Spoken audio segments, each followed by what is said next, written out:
Hello and welcome back to Rage Gaming. My name is Hollow and we're back from more Sunbreak Demo. This time we're doing a little tour and overview of the new jungle map, or rather this updated version of, well, the classic one. With it we have one of the most beautiful maps we've ever seen in Rise, for sure. However, just like any Rise map, it's full of important secrets that you will benefit from knowing. So I've gone through every area and looked at the very nooks and crannies of this map to get this information for you. We have new endemics that work in surprising ways, the location of the hidden camp, a hidden secret island you can go to, and all the new small monsters and special locations from materials or otherwise. Let's get started. I'm going to go from area 1 to 11 in almost the correct order and look at the things around these areas to show off what matters in each. The map has a lot of verticality, of course, compared to the original, thanks to the Rise movement we have now. The middle of the map is this huge hill with a huge tree that you can climb, and there's also, of course, the underground sections for the caves. But let's begin with area 1, which has an important returning feature you'll want to know about. It's boulders that hang in the vines above you.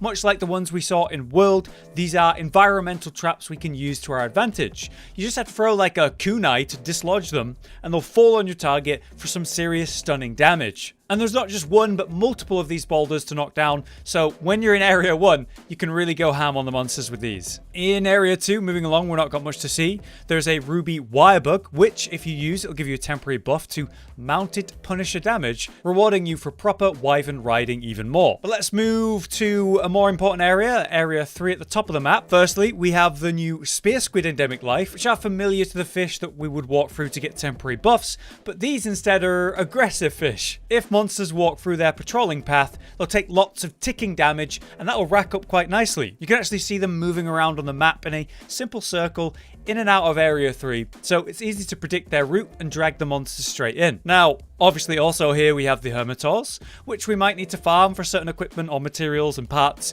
we'll have to see. And just north of this area in general is Area 10. It's a small temple area with a huge hole in the middle of it, which leads straight down to the underlay of the map, the caves, which has some useful mats in that area to get. But for now, let's focus on Area 3, which, if we head to the south side of, we can actually see this line of golden beetles leading up the wall.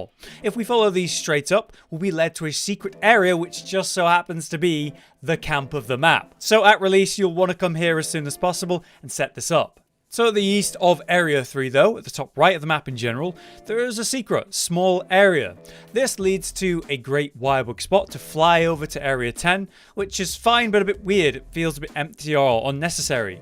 It was actually suggested to me that it could in fact be a spot to watch for, say, rare endemic life out on the ocean, like we see on other maps such as the giant creature in the Frost Islands. Area 3 had a lot going on though. Let's head a bit west towards Area 4, but on the way in that cave, we can see a secret to the north. This little cave entrance has this little side path by the water that will lead around to Area 4 with some materials on the way and a gust crab. If we climb up around the back of here, you can actually find on a ledge a puppet spider and a small cave system with some materials to get inside. Up top on this area though, on the plateau, there's even more materials, but importantly, a fire beetle which we can use in combat. Alright, to the west in Area 4 itself though, we have a nice little shoreline area with a monster nest tucked into that hill, so I guess they'll come here and sleep here at times. And there's also even more Hermitaur here for farming if you wanna. It'll also serve as another main entrance to the underlay of the map in case you need to get down there. Now it's time to take a look up top for real though. That huge area in the middle of the map, the big hill, and the giant tree up top.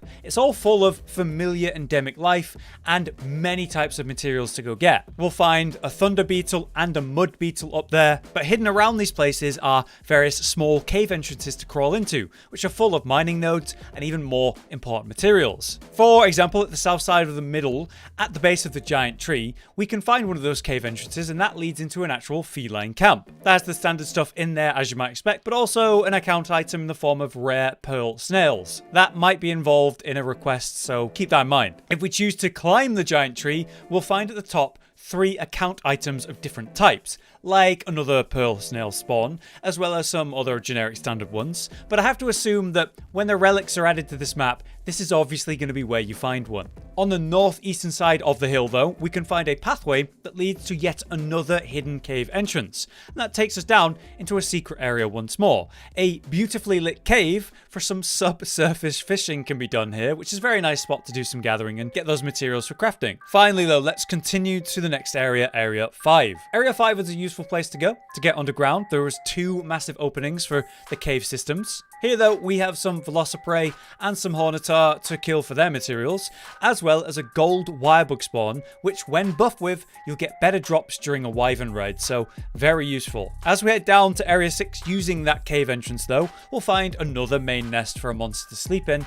as well as a few materials. It's a small area, but it connects to area 8, not 7, so let's go to area 8, which we do have something very exciting in here, a new endemic life on the wall, the slicer crabs. These crystal crabs will attack monsters by shooting out their charged up crystals when near, but they really focus on a downed monster, you know, one that's knocked down next to them. They'll burst the hell out of that monster with these ranged shots, and when they're expended, their colourful glow will fade, so I guess they need to recharge. Also here though are some Roggy if you need to hunt those. Moving over to the west of this cave, we can actually now enter area 7.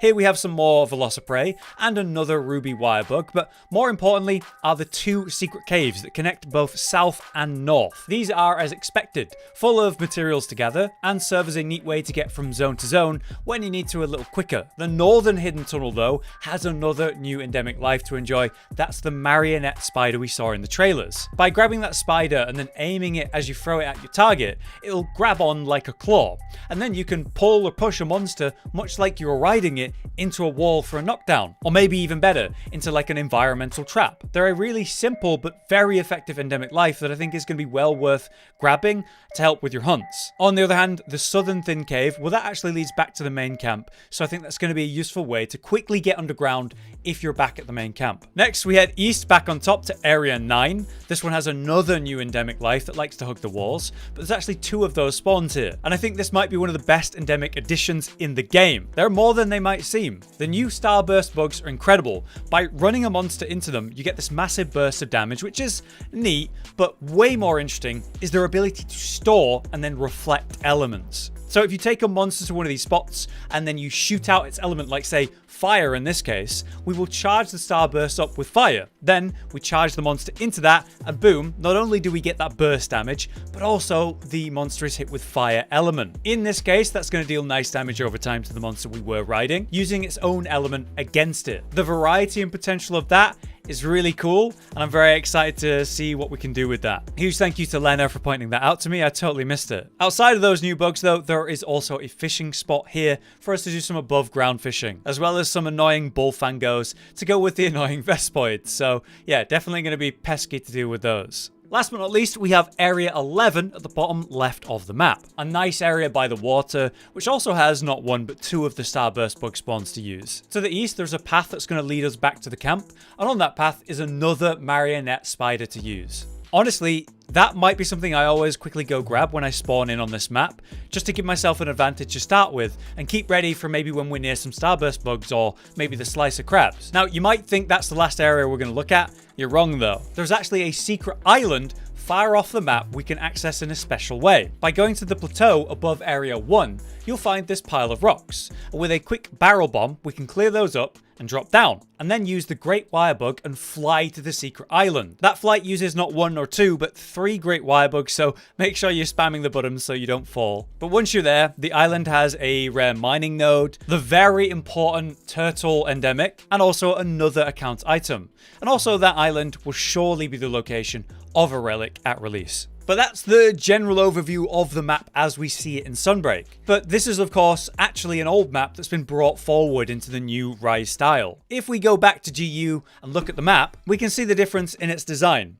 Our new one is much more of a circle, which makes sense because the old one still formed a circle. It's just the old design where you go area to area and low between. We still obviously have the 3 underground areas, but now we have the addition of the underground area of 10, which previously only had the overground version of 10. The shoreline to the southwest and west is much better, much bigger. There's a lot more to see there, and it's interesting to see the east side of the map is quite similar in the way that it wraps around itself. Obviously, the major change here though is the verticality and that huge hill trail in the middle of the map, where in Rise, of course, we can go up now, we can climb things. And they put so many secrets there. All the caves, the things we can climb. I'm sure there's going to be loads of relics, tons of materials to gather, and it allows us to get around the map in a totally different way. So yes, it's kept the core kind of vibe and atmosphere of that map, and structurally it's similar when we look at the map flat and compare the two. But to play, it's so much more interesting now. There's so much more to the layering of the map and the hidden details everywhere.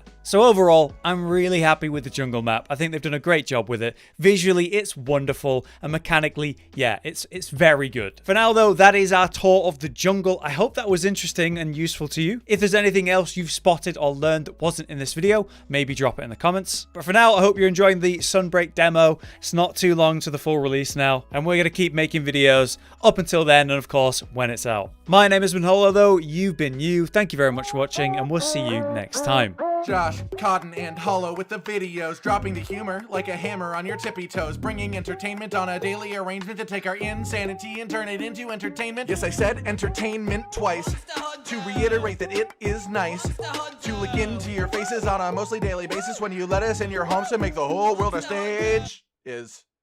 Goodbye.